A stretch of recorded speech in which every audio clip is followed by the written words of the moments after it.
So after an almost 2-year nightmare, we got a verdict today of not guilty on the murder, not guilty on the attempted murders, not guilty on the assaults, not guilty on the obstructions. This is a good day. This day would not have been possible without the hard work of this entire legal team.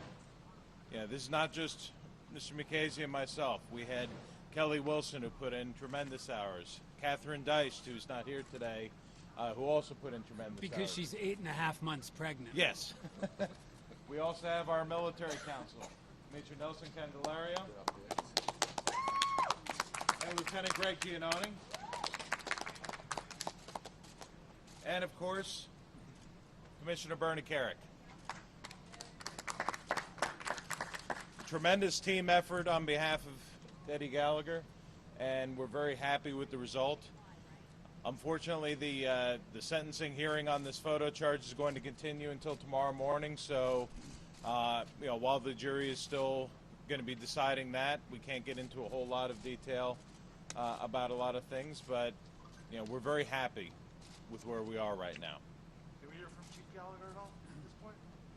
Not until tomorrow morning. Tim, given that the maximum sentence is 4 months on that, do you consider Chief Gallagher tonight to be a free man? I do. I mean, there are other aspects to it that they will have to consider, because certainly he has done more than 2.5 times what the maximum sentence is. But at this point, and I've said from the beginning, my number one goal is to get him home to his family. He's going home. What do you think he'll be doing 4th of July? I think he'll be celebrating. It's Independence Day. Celebrating liberty and freedom. Exactly. And justice. And the Constitution, which overcame all of the efforts of NCIS and others. Can you point to a turning point in this case? What do you think was the turning point? The truth. I was hoping they were going to say when I got hired, but yeah, you know what? The turning point in this case, it was a continuous push ever since we got into this case, and just an aggressive defense that then caused the prosecutors got sloppy, they committed misconduct, they spied on us, NCIS screwed up, and it was just a continuous downward spiral from there. And once we got into trial, they weren't prepared, they didn't expect, they didn't do what is needed in a case like this. Really, this should never have gotten to a trial the way that it did. Posing for a photo like that, that's something that's normally handled at a non-judicial punishment. But it was, I can't point to any one specific thing, because as a lawyer you sit there and say every case you have that one specific turning point. In this case you had so many different things, so many different firsts. I mean, how many times have we heard a forensic pathologist say, I can't determine cause of death? How many times have we had a witness say, oh no, I did it? How many times have we had a judge find that the prosecutors illegally spied on defense attorneys? This is a case of firsts. And what's really tragic about it is that this team didn't come together. We didn't gel, the defense team, until about 2.5 or 3 months ago. Yeah. We beat this case in 2.5 or 3 months. They had, 2 years to put this thing together and couldn't do it.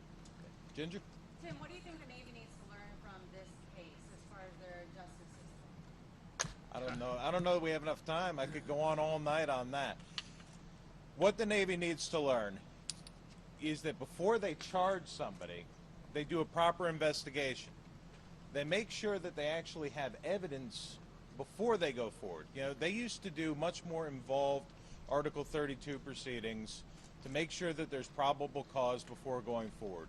What they did here was they just had Special Agent Warpinski get up on the stand and tell the story according to Joe Warpinski. He lied in that. He misrepresented the evidence.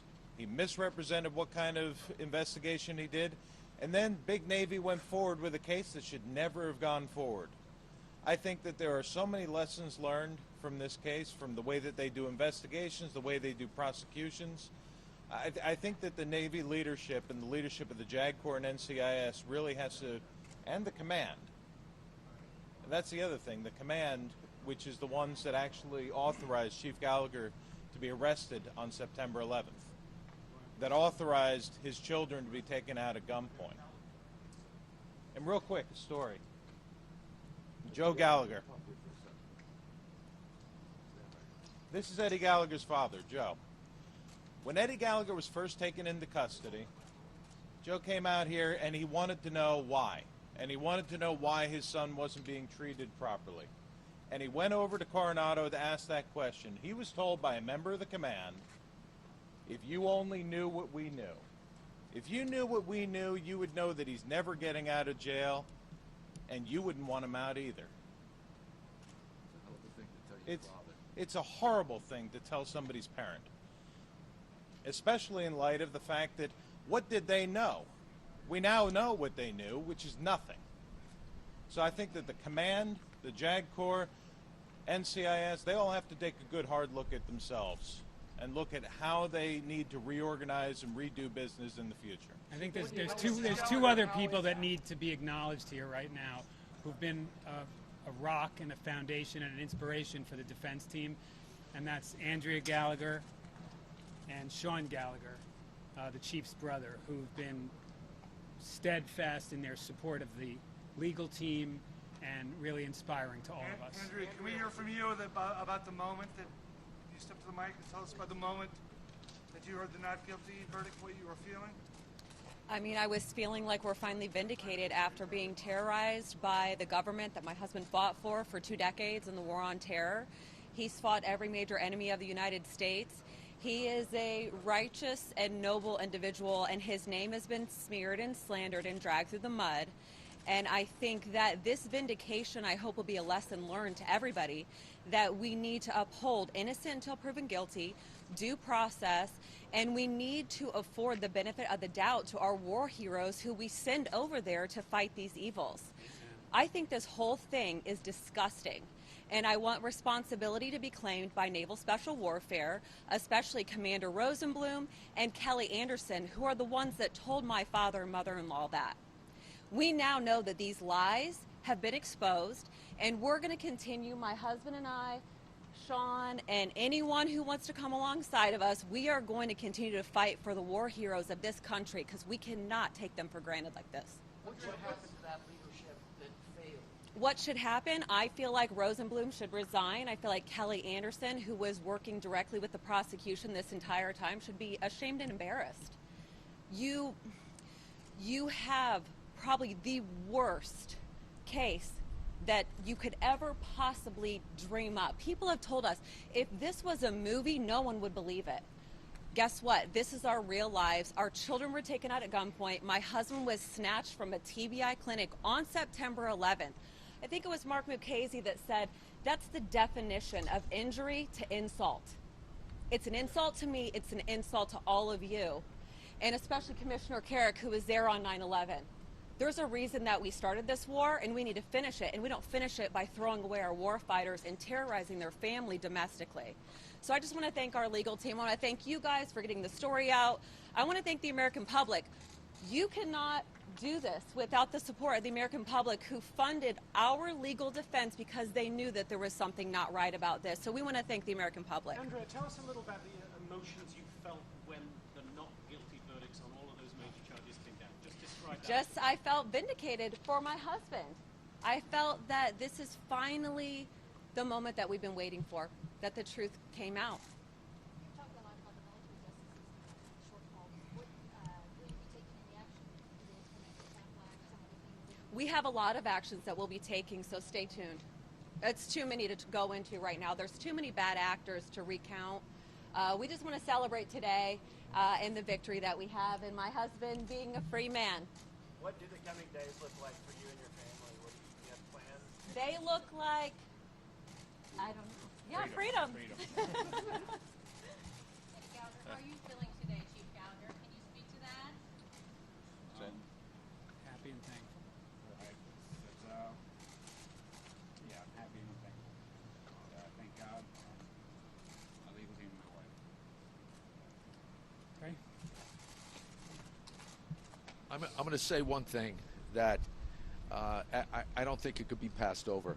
You know, I met the Gallaghers back in November in from November, I guess, until about March, I looked at their case, I listened to their concerns, and in March, I recommended strongly that they bring in a new legal team. When I made that recommendation to Andrea, I said, Eddie is fighting for his life. He's literally fighting for his life. You need a legal team that's going to walk into that courtroom and fight for Eddie's life like they're fighting for their own. So on behalf of the Gallagher family and every American that was concerned about this case, I can't thank more Tim Politori and Mark Mukasey for coming forward.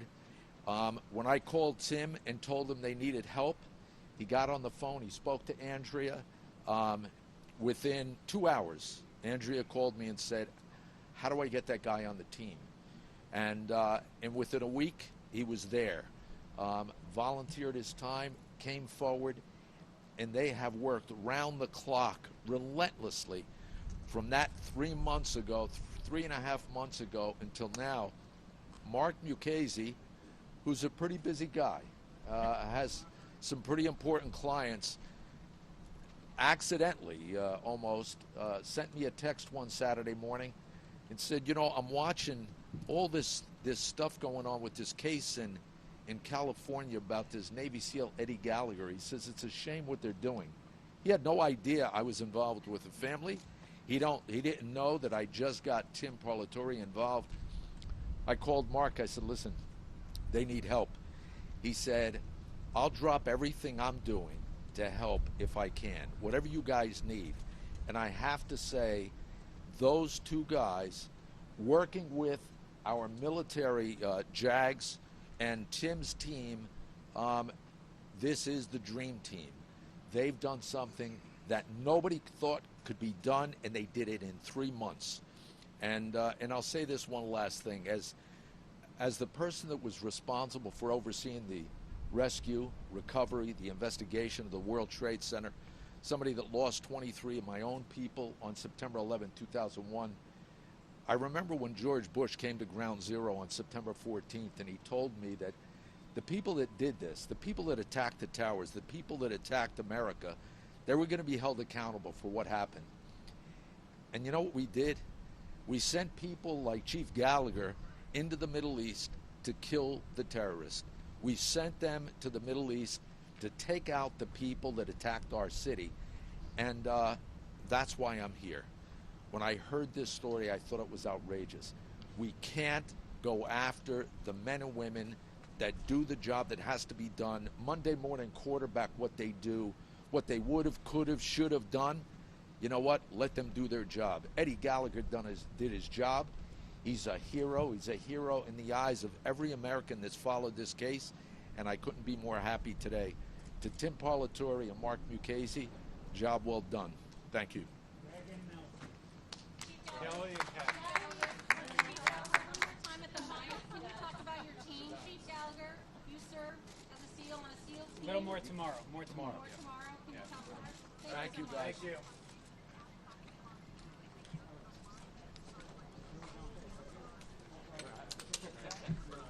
Alcohol and tattoos now.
initial reaction? You were inside.